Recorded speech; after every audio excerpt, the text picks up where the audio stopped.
friends. Welcome to the Normalizing Average podcast. Join us as we dive into the stories behind the people who have overcome setbacks to achieve success, celebrating the average moments on the path to extraordinary results. Let's go.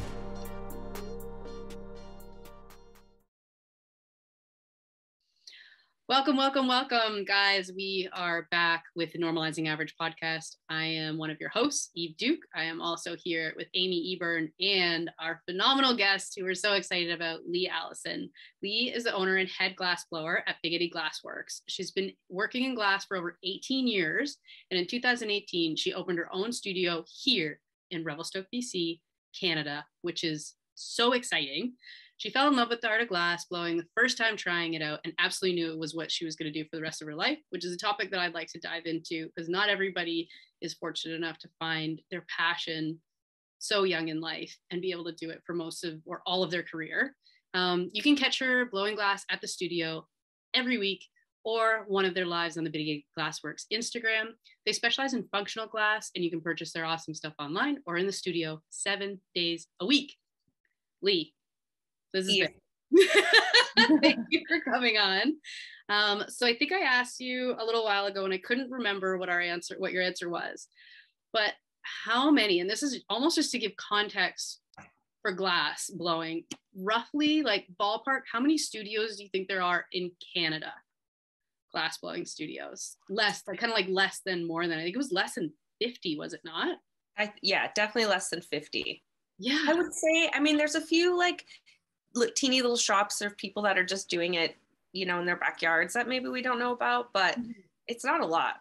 That's for sure. There's probably more in the city of Seattle than there are in Canada. Yeah. Jeez. That is so impressive.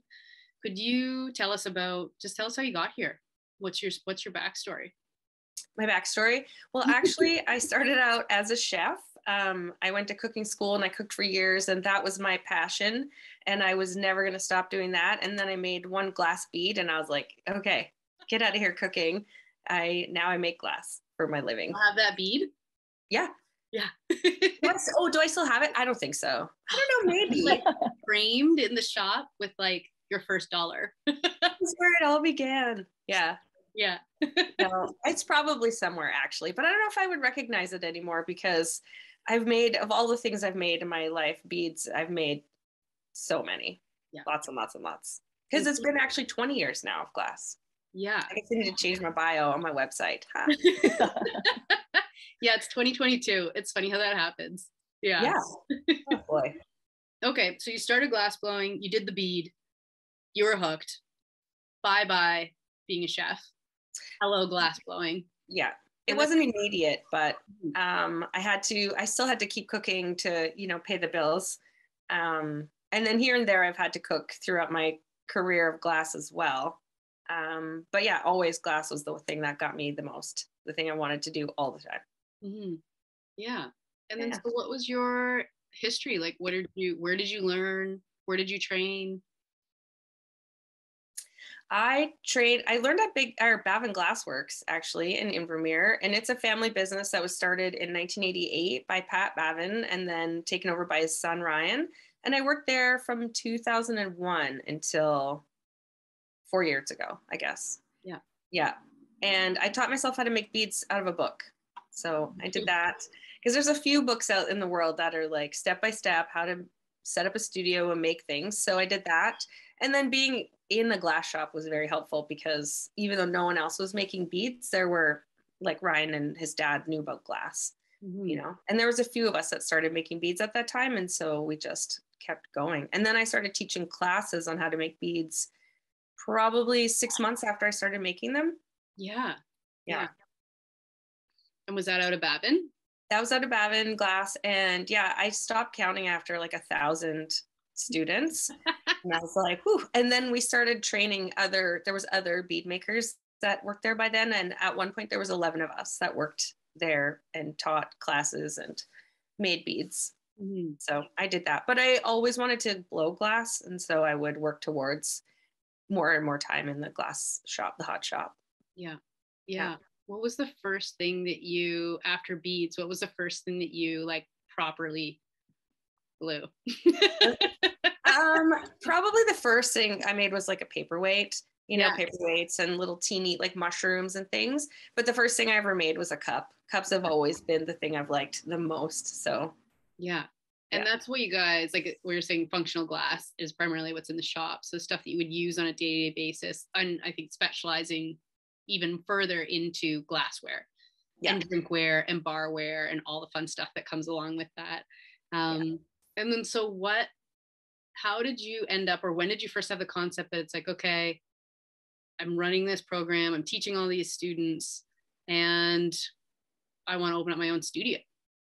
Well, I moved to Revelstoke, and then opening up a studio was a necessity at that point because there aren't a lot of shops in BC. Like there's one in Invermere, there's one in Crawford Bay, there's a couple in Vancouver, a couple on the island, and that's it.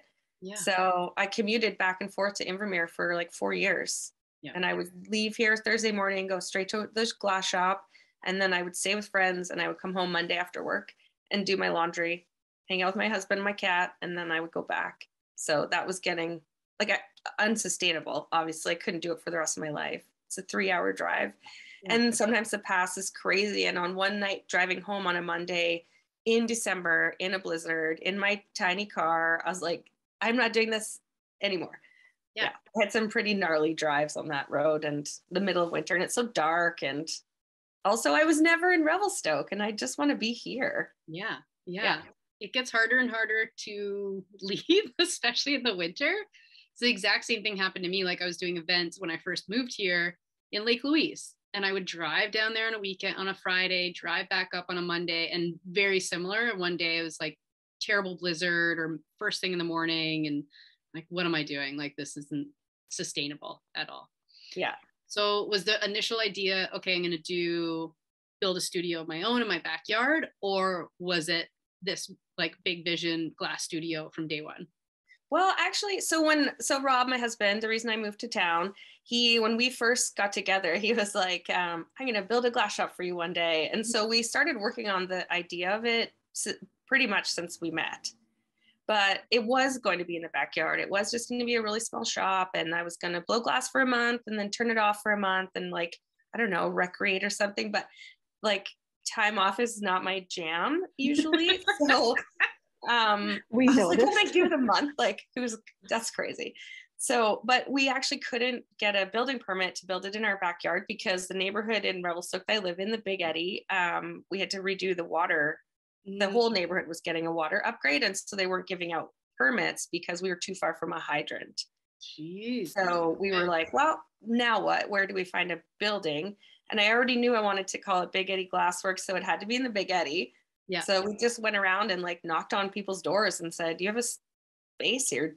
Do you want to sell it or rent it? And we found a building that they did want to sell it.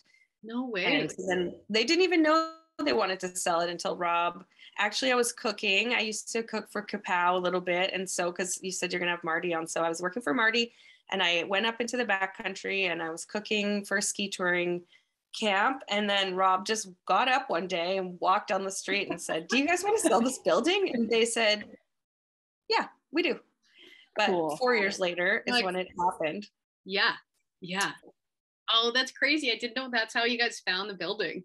Yeah. But actually, Scott, your husband, is the first person that mentioned that building to us in the first place. And those guys weren't interested in selling. And it was our wedding. And Scott was talking to me about it. And you're like, Scott, leave her alone. It's her wedding.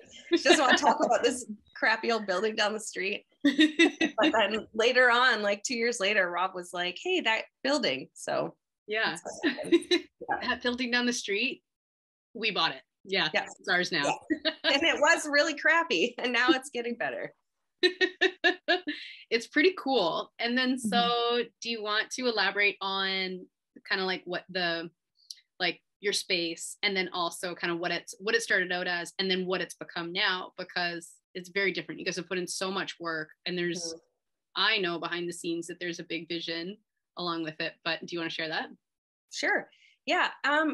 Yeah, when I first opened it up, I was just like, I need a glassblowing studio, and here it is, So the building was in the in the 80s, it was a dairy storage. So it was called the Noka Dairy, and then Dairyland bought it. So Dairyland would come, and one half was a freezer. I have a big ficus here, just smashed it. One half was a fridge, and one half was a freezer. So they would back up and pick up all the dairy. They would deliver it around Revelstoke, and then for some reason they moved the dairy, and that place was empty since the early 80s. Yeah. And so it had a lot of work that it needed, and a lot of really weird old cork insulation. It took basically a year to get that building to be nice and to get the permits from the city to open up this business and get all my equipment. And then, and then past opening it, I had no real plans. I was just like, I'm building a glassblowing studio and that's it. Mm-hmm. And then as like I started getting customers and I started getting busier, then I was like, I guess I should hire some people and really build this thing. And I love to throw parties, but sporadically, like not too often. And Friday the 13th is like a very big deal for me since I was a kid and turned 13 on a Friday. So every Friday the 13th I have a party, and I had a grand opening party and then a Christmas market, and then COVID happened. And then I closed down for a couple of months. And then somehow in the last 2 years, I now have a bunch of babes that work at the glass shop, and we throw like at least 3 parties a year and just have so much fun all the time at work. Yeah. Yeah. So there's so many things that I want to touch on here. Maybe the first one that we'll start with is just how maybe, and I don't know if I fully understand this, but maybe you can elaborate on it. There's a lot of businesses that didn't make it through COVID, and a lot of business owners, I think, that didn't make it through COVID. And yet you guys grew a lot. Mm-hmm. So what do you think, where did that come from? Like, what do you think that contributed to that? Because you're a glass studio, like a niche market in a niche town, like a tiny town, right? And mm-hmm. during a pandemic. And I know. I feel like a lot of it. Oh, yeah. Sorry, Eve. Sorry. No, that's it. Okay. I think a lot of people, when things shut down and people didn't know what to do with themselves, that there was a lot of push from like local government or like just government in general, like a lot of messaging that was like support local, you know? Yeah. So I think a lot of people took that to heart. And especially in a town like this where the community is so important, and whether that's like locals or visitors, like the people that come here, I think are really special. And the people that stay are just, you know, everybody loves this town. And I think everyone just like looked for ways they could support mm-hmm. other businesses and other people, you know, like when they were saying buy gift cards from your favorite restaurants and, you know, do all these things. So I think a lot of people then were like, well, I need to buy a present for somebody. So maybe I'll find someone in town that makes something. And then also we do workshops, which have been very limited in the last 2 years, but there's a real push for people that want to do things themselves. Yep. And try things out and make their own stuff. And I can relate. I mean, I'll try to make every single thing I can before I'll buy it every time. Like, yeah. Sure, I could sew that or grow that or build that. I don't know. I have a staple gun. You can put so many things together, like, you know, so I think the fact that we offer a place for people to hang out and make things too, that really brought some people in. Mm-hmm. And yeah, I don't know. We just kept doing what we were doing. Yeah. And just did it even bigger and included more people. And I think that just brought people in. Yeah. I think for some people, like some business owners, it might even just be a glass half empty, glass half full kind of thing. Whereas if you look at, okay, here I am in this scenario, never been in before, nobody knows what's happening. It's this huge time of unknown. And then some people are able to, what I've seen, take that. Some business leaders can take that and use that as fuel.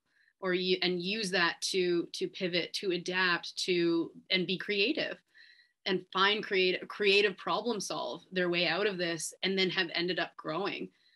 And I think you're one of those people. And maybe and then some other business owners, they look at it like, okay, well, I'm screwed. I don't know how to get out of this. And maybe there's something in there that's not clicking, that mm-hmm. it's a block that they can't get through. I think so too. Like, I mean, if you look back, you know, when people used to use the phone book, like the physical phone book, to look for things. So then when that industry goes away, like something else happens. So then you have to, you know, be in the newspaper. Like you have to always find where the people are and try to connect with them that way. So yeah, like nobody's using the phone book, so I don't advertise in the phone book, or like people are on social media, so I'm trying to be on social media. And like also, like, what did we do with those 2 months? Like you cried for a bit, you made lots of cocktails, yeah. you ate lots of snacks, and then I like went back to work and I just started taking photos of every single thing in my store. And then I started giving things away, like take a photo of your favorite glass and tag me in it, and then I'll give you a free one to the best photo, like Yeah. things like that. And then yeah, so I just kept trying to reach out to people, but it was kind of like more for me, I guess, because I'm like, we're all in the same boat and I didn't know what to do with myself. So I was like, well, maybe you'll talk to me on Instagram because I can't see you in real life.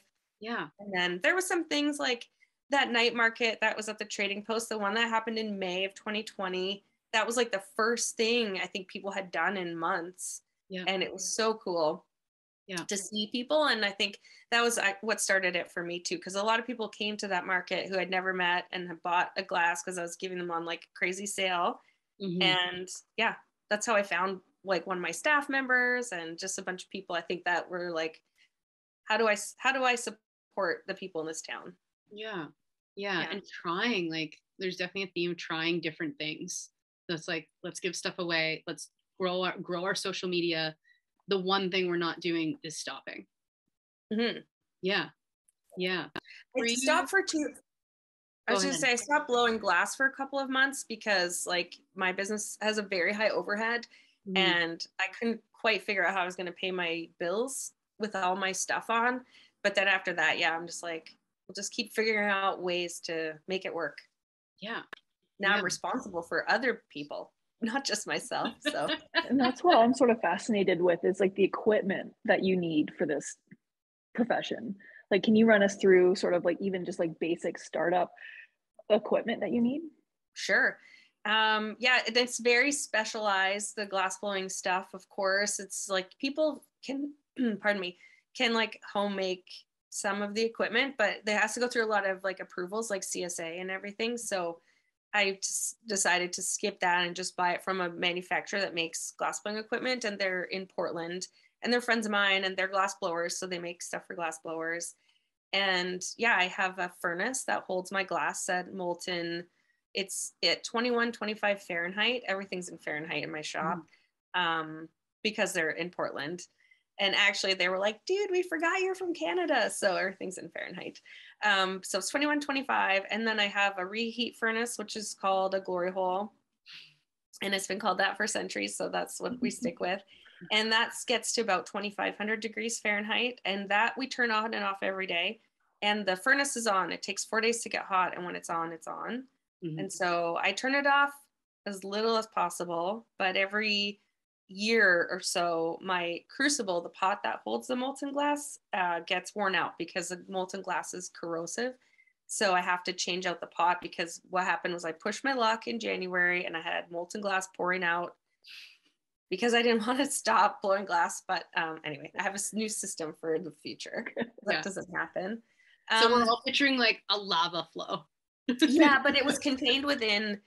So it's a pot that sits on a base behind all these bricks. And then the glass was in there. It was about like 6 inches deep of molten glass. So yeah, it was a new adventure to learn how to handle that. Because that's the thing too, is like new things happen all the time. And you're just like, I don't know. How do I figure this out? You just deal with it. Mm-hmm. Yeah. Okay, equipment. I also have some kilns. I have some ovens that one is a preheat, like to pick up color. So it'll heat up to 1,050 degrees. And that's where I preheat some color before it goes into the big 2,500 degree glory hole. And then I have an annealing kiln, an oven that will slowly cool the glass down. And then a glass blowing bench and a marver table. And the marver table is a cast steel table that I roll the glass on to shape it and cool it. And then the bench, I mean, it's very standard. Like every shop has a bench and they're all set up the same. And most glass blowing in all of the world is the same. So it's very handy that way. You could blow glass with someone that doesn't even speak the same language. It's pretty cool. Mm-hmm. Mm-hmm. This is so wild. Like it's just such a big endeavor. Like, so even just explaining that to the average human, it's like these are big major purchases and consistent big overhead, right, and equipment to manage. Were you ever afraid of, I don't know, getting into that? That's probably a big thing that stops a lot of people. They're like, okay, I'm not opening up like a cupcake shop or an ice cream shop, Yeah. which is a dream of mine. Oh, good. Oh, I can't wait. Which would be a cakewalk compared to a glass studio. So were you ever afraid of diving in? No, I don't know.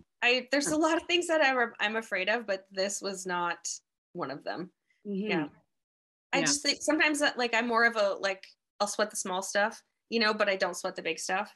Just like, oh yeah, I'm gonna open a glass shop. I mean, sure, it's like $100,000 in equipment, but it's fine.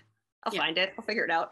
And I'm lucky that Rob is such a good supporter and like wants me to succeed and is like, let's just do this thing. So we both have a very high level of risk tolerance, I guess. Yeah, that's going to be huge. That would be a big element. What about during, like, just on the subject of fear, what do you think, if anything, was there a point where you were the most afraid running your business or moving forward?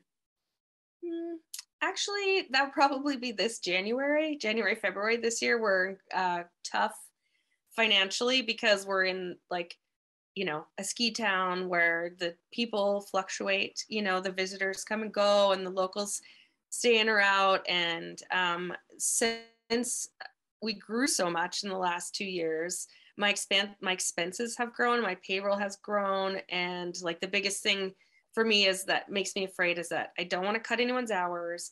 I don't want to say, I can't pay you guys this week. Like, so that's the biggest thing that frightens me is not having enough money to pay my staff.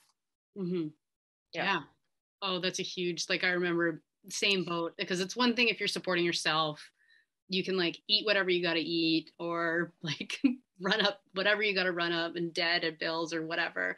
But once you have other people you're responsible for and their livelihoods and their rent and their groceries, and yeah, that's a huge responsibility for a business owner. That's like part of what in my own mind, through no factual classification, I put as like the true entrepreneur. Is like, okay, you can start your own thing as a solopreneur, but once you have humans that you're responsible for, now you're truly in the business owner entrepreneurship category in my personal definition.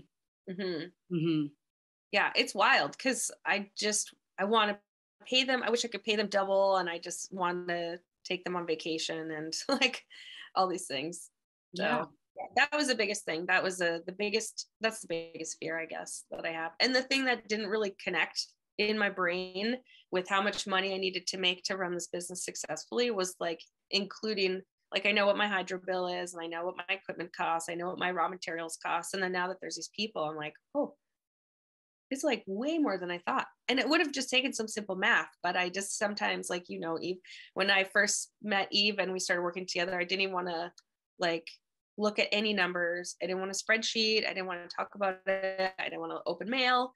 And then now I'm like past that part of my fear of that.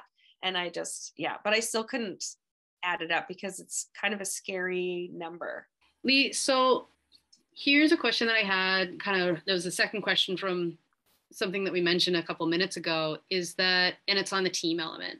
And you mentioned it kind of a couple times, and I've commended you for how you've built out some like a really fantastic culture and a really fantastic team of people that work for you. Do you want to speak more to that? Sure. The babes. The babes. Yeah, we call ourselves the Big Eddy Babes. My parents have called me babe since I was like an actual babe, like a little baby. So they still call me babe. And so I just like, it's like an endearment term for me. So then I started calling my staff babes, and then I got hoodies made for Christmas and they say babe on the arm, and yeah, we're the Big Eddy Babes. So there's 5 of them, and 3 full-time, 2 part-time, and then myself. And yeah, it's just like I spend so much time at the glass shop that I'd love to be having a good time as often as possible. And so I've yeah, they're all very fun and very talented and very cool. And a couple of them didn't know they were going to do glass ever in their life until they started working at the shop. And now everybody makes stuff. It's so awesome. Mm-hmm. And then we have, I think, a really good thing that I didn't know would be so good is this Friday happy hour that we do on Instagram. And in January 2021, the first day of January was a Friday.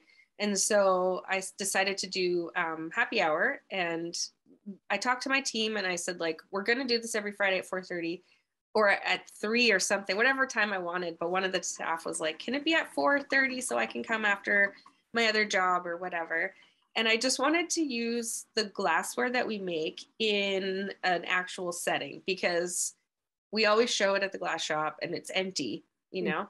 And then my house, like, is not, we're not on Pinterest, you know what I'm saying? In my house, like, it's pretty bad lighting and ratty. I have 2 cats that just are insisting on destroying everything in the house. So I don't have a house where we can take photos, you know, for the website or for social media or anything like that. So I thought, what if we make cocktails? We like to drink cocktails, and then we'll see what happens. At the end of the year, I'll write a cookbook or a cocktail book. So now we're halfway through year 2 and I still don't have a book, but we've done every single Friday a different cocktail since January 1st. So we have 52 of 2021 and then however many Fridays we've had. So I think that's been a really good team building. And that was just like kind of accidentally brought us together in this other way where people that aren't working on a Friday or it's their day off, they want to come in and have happy hour. So that's very fun. And I think that's, brought us all together as a little unit. Yeah. How do you create a culture where people want to come in to their place of work and hang out with their coworkers when they're not at work on a Friday night? I know. It's amazing. I feel so lucky, honestly. Sometimes I just can't even believe it. Yeah. I mean, I know like you bring in the people that you want to be around and you attract what you're looking for. And earlier when you said glass half full or glass half empty, I'm definitely a half full person. And I just want to have a good time. You know, there's no point in not having a good time, and why not have it with cocktails? But so, I never made them. And there's another thing we do on the first Tuesday of every month. They all come and nobody's at work at 5 p.m. on a Tuesday. Well, I mean, we close at 6, but they come in on their days off and we make beads as a team and we call it team beads. And that's another thing we do on our time off. And I just I'm trying to teach them things that I know that, especially on the torches, like the flame working side of things, because I've been doing it for 20 years. I've got some skills, you know? Yeah. So every month I show them something new. We have a couple beers and we have a lot of laughs. And then I think that adds to our company culture. And I try not to overload them too much, like with group time, but we're all good friends now too, you know, which is kind of fun. Like socially, we hang out. A lot of the babes hang out socially, which is, I mean, it's a dream come true, honestly. It's a dream I didn't even know I had, but now I'm like, it's great. Yeah. And it's hard to achieve. I think it's harder than you make it seem. You make it seem very easy, but a few things that I pulled out of there that was like, you could almost do like Lee's culture and leadership takeaways. And from what I got was, to try to summarize, because there was quite a few in there, was learning. So mentoring, teaching, you mentioned that you've apprenticed some people, or have taught some of the staff who weren't even glassblowers before. So that's pretty cool. Is also offering opportunity for your team. So places where they might come in as a shop manager and then it's like, hey, I kind of wouldn't mind getting into this. I don't need to be hired as a glassblower if I have maybe X, Y, or Z skills, or even just the determination and the want. And then another thing was doing activities together that are real bonding activities. That's pretty cool. Even drinking is fun. Yeah. And keeping it fun is another one. Yeah, there is a lot of takeaways in there. We'll almost have to go back and visit those. I think you should write a book. Okay, great. Yeah. Amy, was there anything else you got out of there that what am I missing? I also just have them in my mind, but now I'm like blanking. Mm-hmm. A couple moments ago, she was like, I really want to send them all on a trip. I can't, but I want to. And even just like that want shows how much you care. Yes. That really stood out for me. Yeah. and it's not mandatory, these these meetings, you know, these meetups, cocktail nights, and it's just by choice they want to come. Yeah. And I know that I know personally, like just from working with you, that you genuinely really care about your team and your staff. And the other one that you mentioned is that everybody is a fit. So hiring people that you get along with, hiring people that are right, hiring people that are the right for both the role, but also the company, I think is a huge leadership element that's often overlooked.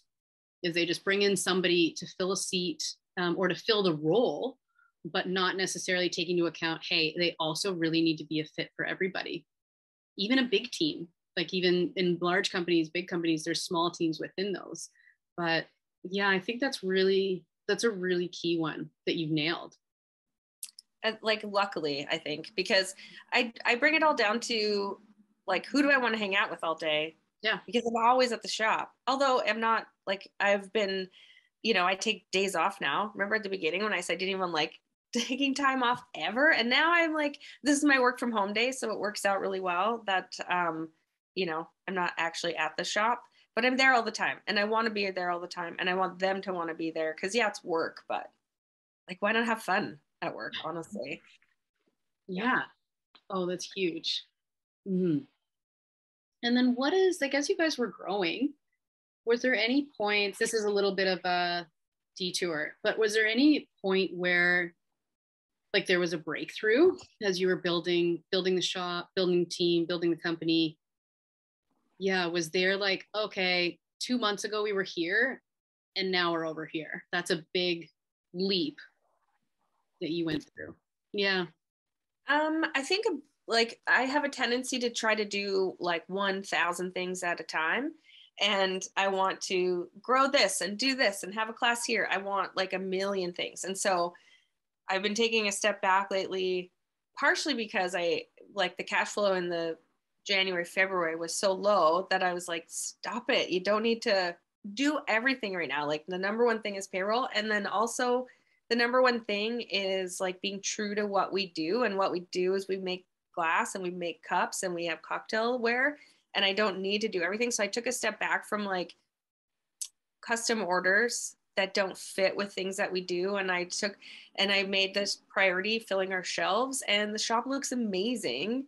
And I think that's a breakthrough I just had, where I don't have to do so many things. Like, it's crazy. And there's no growth, you know, it's just like a whole bunch of little things are like chugging along, versus if you just focus on one thing or two things, then things happen faster. And you know that deep down inside, but then it's still hard to, because sometimes I'm drawn, or I'm driven by trying to find money to pay my payroll. I feel like if I do lots of things, then I'll have more opportunity to make money. Which is weird, because I've never given money a thought in my life of making things. Like, I've always had jobs that didn't pay well, but I did them because I loved them. And so now I'm like, I need money. How do I do that? Yeah. I'm running a company.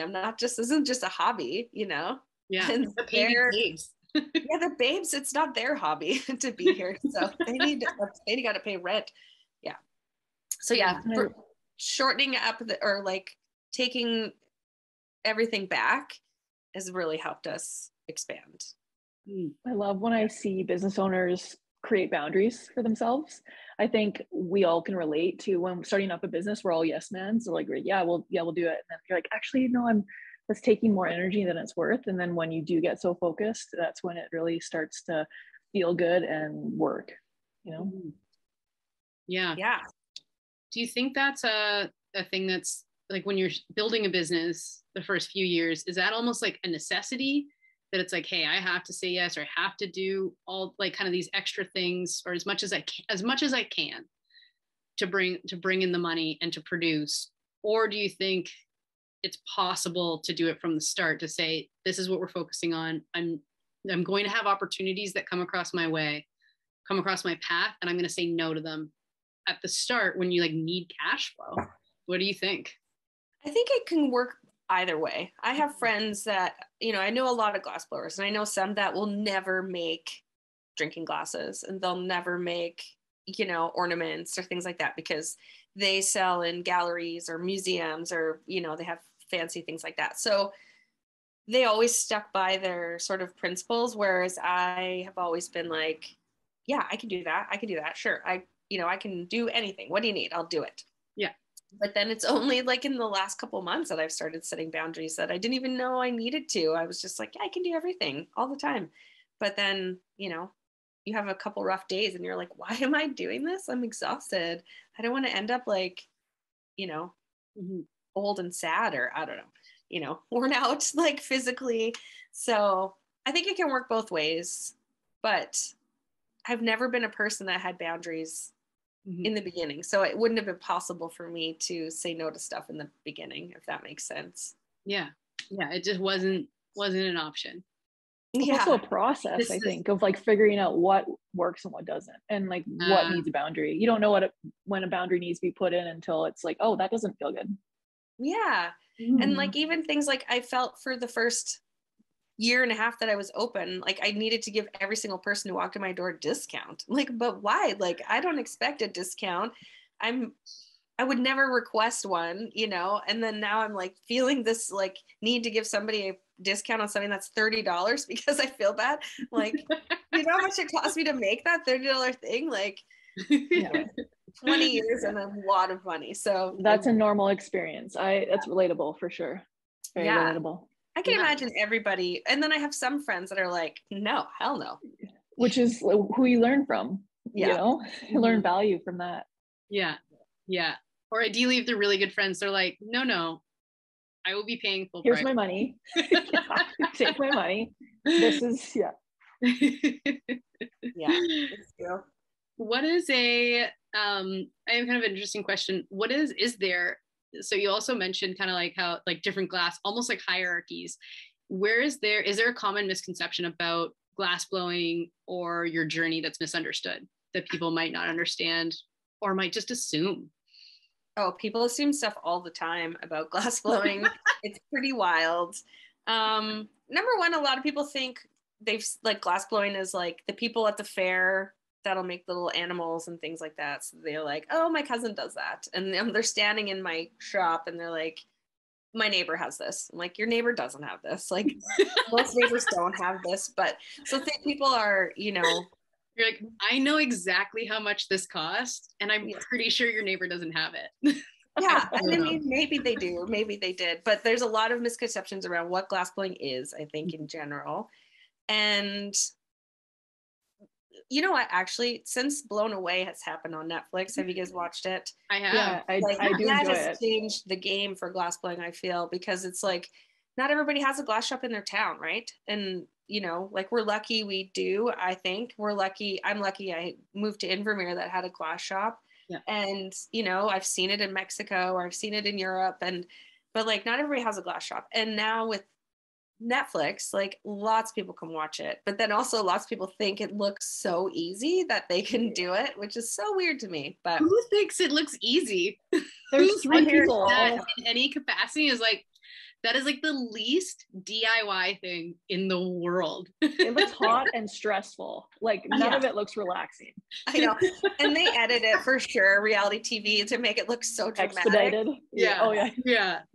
Yeah, but when like a piece breaks. I learned what the annealer is from that show. I learned like a lot. I'm like, oh, I understand so much more now about the process and what happens.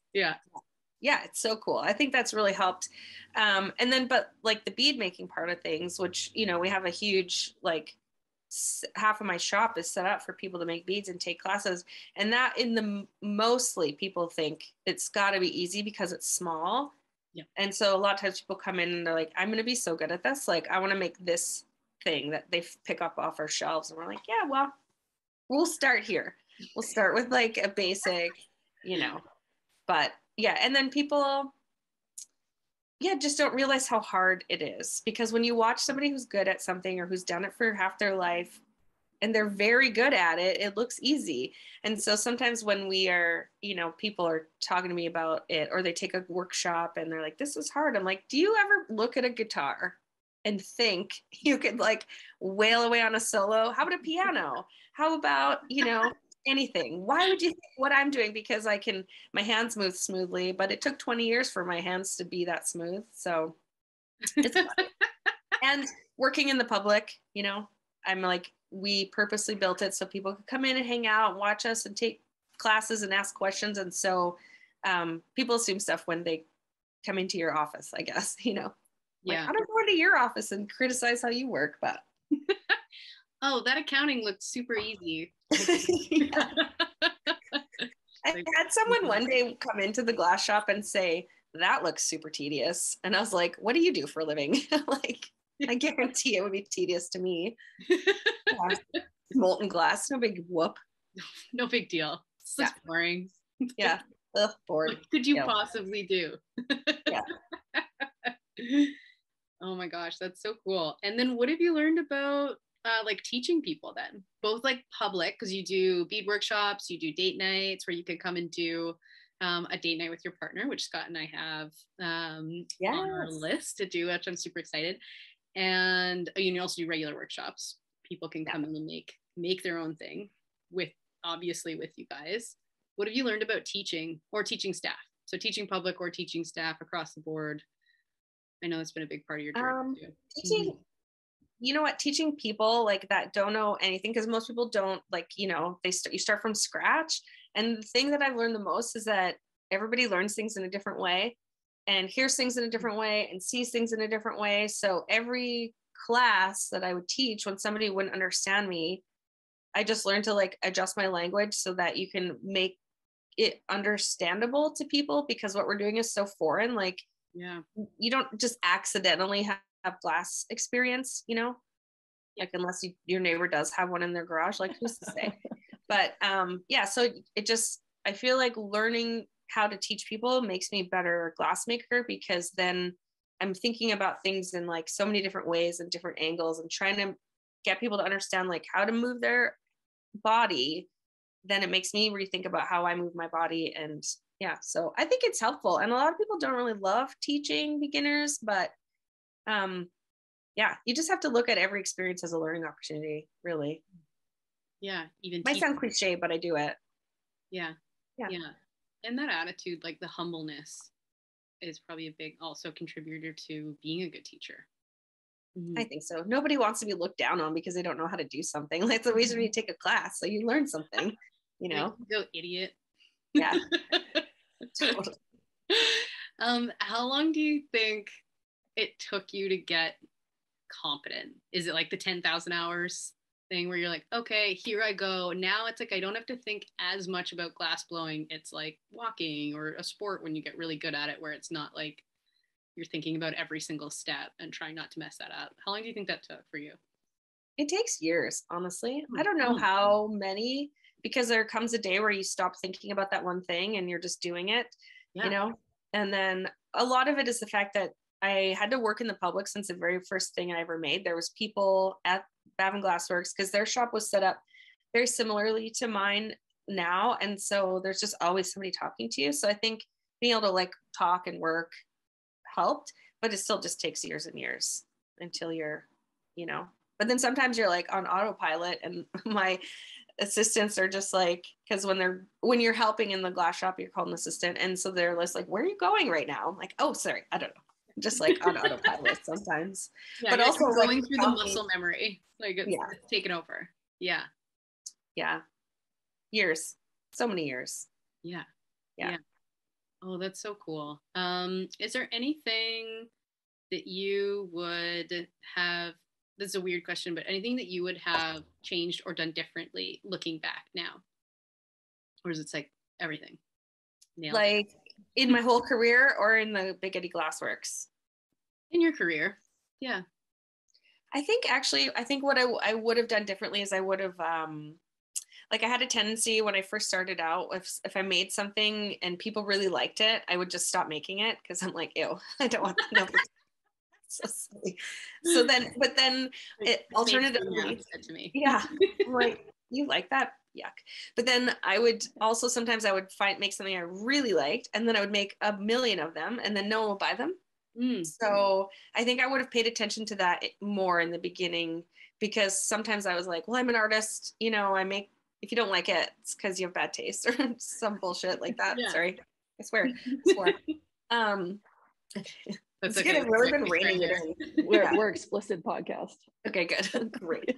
Yeah, so I think I would have maybe taken more of that into consideration, and that comes down to not thinking about money except as a way to buy more glass so I could make more glass. Mm-hmm. So instead of like, oh, if I make more money, I could buy a bike, you know, like instead of trying to make a business out of it from the beginning, I was just making things and then buying more materials and making more things. So I think I would have paid attention a little bit more.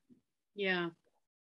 Yeah. So following, okay, oh, interesting. I made this thing and all of a sudden everybody wants it. It's like, I think it's hideous, but I guess that's what the masses love. Yeah. Yeah.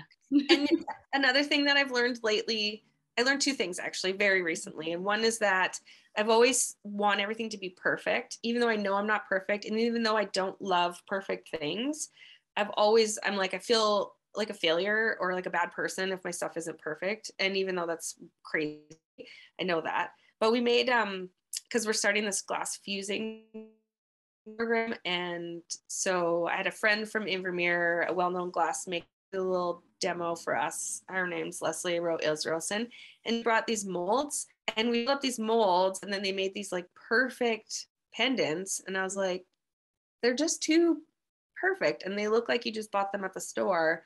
They don't look like, which I know I have a store, but they look like you just bought them anywhere, not like somebody handmade them with intention, you know? Yeah. So I've learned that I don't actually need to be perfect, even though I knew it, if that makes sense. Mm-hmm. And then the other one, I lost my own train of thought, but it was about, what were we talking about first? Sorry. What like what you've learned about that you would do again. Yeah. Or sorry, yeah, if you could change. Mm-hmm. Yeah. So if I could change anything, it would be going back and disliking the things that I made that weren't perfect. Yeah. And then, because when I give it to when I would give, you know, like a cup that I thought was hideous, I would give it to a friend, and then I would go over to their house later and I'd be like, oh God, get that thing out of your house. And they're like, but I love this thing. Don't take that away from me. And so I would stop being an a-hole about all the things that I made when I was first learning, because they're special and they got me to where I am, and everything's a process, and people love that stuff. Yeah. And I'll never be able to make something like that again. Like when I try, if I was to go and try and make something I made like when I was 1 year or 2 years in, it would be literally impossible, because your hands don't work that way anymore. So yeah. There's a couple lessons there that I've learned very recently. Like you'd think I would have learned them sooner, but we all learn things when we learn them. Yeah. And that's the whole appeal for a lot of people for something handmade. It's like, hey, I'm getting something that has energy and blood and sweat and tears and love and uniqueness and creativity that's poured into it. It didn't come out of a mold. Every cup is going to look a little bit different. The colors are going to be mixed differently. Yeah, I don't know. I appreciate that. I think anybody who buys things that are handmade definitely appreciates that. That's the appeal. Yeah. And you have some of the funkiest stuff that you find in my shop. You're always like, ooh, I want this because it's so different. Yeah. Yeah. Yeah. I love it. The eclecticness too. Because you have some really cool stuff. I have your Latitude glass here, right? That's we don't even make those like that anymore. But that's a good one. Now it's rare. Yeah, it's rare. Yeah. I'm going to be selling it on eBay in like 30 years and paying for Izzy's college tuition. Yeah, do it. This one is one, I made these for the babes. Every year I take them on a paddleboard trip just from the boat launch in Revelstoke, downtown Revelstoke, kind of to 6 Mile or 8 Mile. Mm-hmm. And I make like a basket of snacks and cocktails and things like that. And then Rob drops us off at the boat launch, and then we go. It takes 4 hours to float down there. So I made everybody these glasses, and I made them obviously with their help and while they were in the shop. And I was like, I'm just prototyping. I just need 6 of these cups. Like 6 of us, don't worry about it. We're like, we're on to you, but okay. Yeah, I don't think they are. I think I'm gonna have to start being sneakier somehow, but I've gotten them a couple times and they're like, why do you need 6 extra? Everybody gets a day off today. Yeah. I got stuff to do. Yeah. You're like, just today, now we make 6 of everything. Exactly. How has, you mentioned Rob. Yeah. Your husband. Yes. I know Rob, I know you. I love you guys, both the Allisons. How has he supported you on your journey? And this is obviously a question that I know, that he supported you so much. Tell us about just what that's been like and how it's been helpful or not. It's good. Yeah, it's great. He's so helpful. It's funny because sometimes, especially when we're in like a real challenging moment, we're like, someday when we're on a podcast, like, you know, how I built this or whatever, like this is our origin story right now. We just like try to remember how dark this day is. Because one day we're like, remember how hard that was? And it was like a big deal. Yeah. No, he's like, I couldn't do this without him, honestly. So supportive, so helpful, so invested. He's maintenance babe at the shop, but also shipping babe and errands babe. Yeah, he does a lot. It's good. He's so handy. Like he's very handy and very into it. I'm lucky. I know some couples, maybe when one partner isn't as supportive and then they're like, do this on your own. You wanted to do this thing. Good luck to you, you know? And it breaks my heart when that, you know, when I hear that, because we're a team, like more than anything, we're on the same team and we have the same vision. And you asked about the vision earlier about the glass shop. Why don't we tell us about that? Do you want to? Okay, I'm not taking up too much time. So Big Eddy Glass Works is currently one building that is one story, but when we bought it needed a new roof, and so we just put a temporary roof on, like a 6-year roof. So we're going to be close to that. And then we have to take the roof off and build a new one. But since we're taking it off, we want to build a second story and then build some studio spaces for other artists to rent in town, because the amount of people that can be packed into Revelstoke, like in, you know, where there's houses that have 6 people living and they're building lots of new apartments and stuff. Not everybody has a space. Like I'm lucky enough, our house is like weird old Revelstoke house. So I have space upstairs to have like a studio for the other things that I do. But where else do you paint or make jewelry or things like that? The space, the inventory is limited in this town. So we want to build some artist studio spaces for people to rent. And then when we bought the building, it came with 2 other buildings. So it was 2 properties. We had to buy them all at once. And we're going to turn the middle one into a factory for glassblowing. So I have currently 1 set up, like 1 of everything in my shop, and I want to have about 6 of everything. So I'll need 1 larger furnace that holds about 400 pounds of molten glass, and then 6 benches and 6 of everything. And then a place for people to have jobs, because there's not a lot of jobs in Canada because there's hardly any shops. And a lot of people in Canada in particular, if you want a glass shop, you have to build your own. So I want to have jobs and artists, visiting artists and classes for people like us, because also I don't get to take classes very often unless I go to the States, which has been challenging in the last couple of years. So I would love to take a class, and I know my glassblowers would love to take a class. So I want to bring in some world-class instructors to teach classes for people that have got a lot more experience than the public that we teach. And we have a food truck coming. She'll be here May 4th. May the 4th be with you. And we have a party because in May there is the only Friday the 13th of 2022, and it's my birthday, and we're having a big party with lots of food trucks and DJs and things. We just want to expand and have more and more art and have like a destination. So now we have a block that we own that we're going to turn into a big art place for people to come and watch it being created, buy it, you know. And then we'll expand the glass shop now to have a big, beautiful gallery that will include everybody on the property.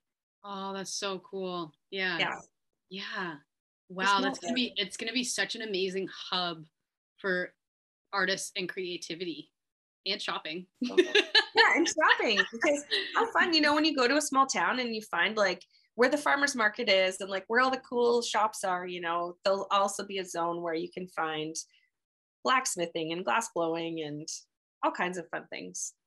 And food and electric car chargers, which we hope to get to, and just like a zone where people can come and hang out and watch cool things happen and try them out yourself too. Oh geez, that's gonna be awesome. I can't wait. Super exciting. Okay, so let's do our closing questions. Okay. We have One is, what is the most average thing about you? That's our normalizing average question, how we end each show. I know, I've been thinking about this whole time. I feel like my wardrobe. Okay. You know, something like so average, like just jeans and t-shirts. Gucci, yeah. Yeah. My makeup average too. Just mascara and jeans. That's all I have. Yeah. And sports, I'm average at sports. I guess in this town, like that's such a big thing. But then also I feel like being in this town, like our average is probably still, it's not what I did when I grew up in the prairies, let me tell you.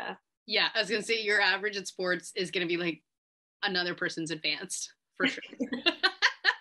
Just compared to all the pros that live in this town, you're like, I'm average. Yeah.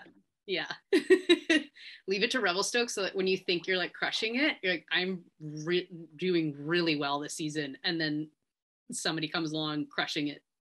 A 6-year-old. Like, a 6-year-old. Like, yep, okay, I forgot where I was.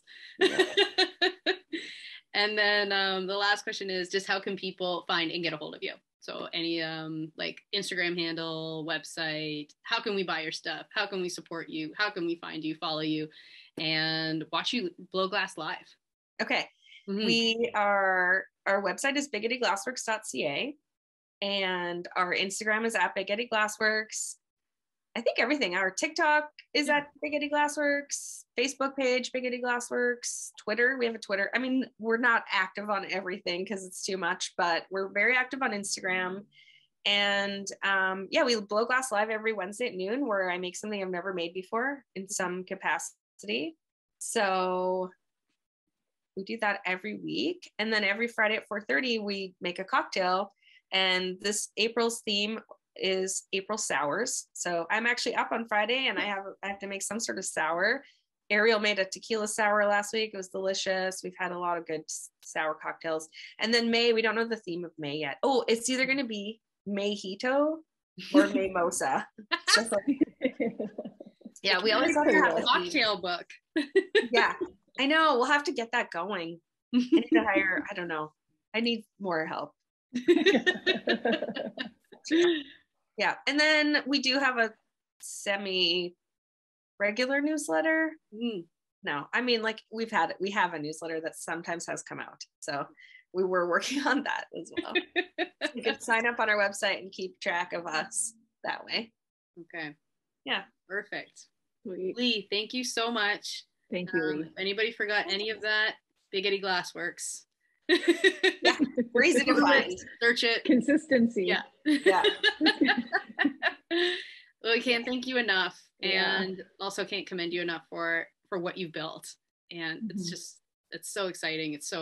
And I just can't wait for the vision. Yeah, the vision for the future. Things keep building and keep growing. It's going to be so awesome, both for Revelstoke, but I think also for the glass community. It's pretty cool, and the artist community. Yeah, thank you. Thanks for having me on, you guys. It's fun. I love you guys and what you're doing. This is so cool. Awesome. Thanks so much, Lee. And thanks to anybody else anybody who's tuning in and who's listened to our podcast, Normalizing Average. And that's it. Stay tuned for the next episode.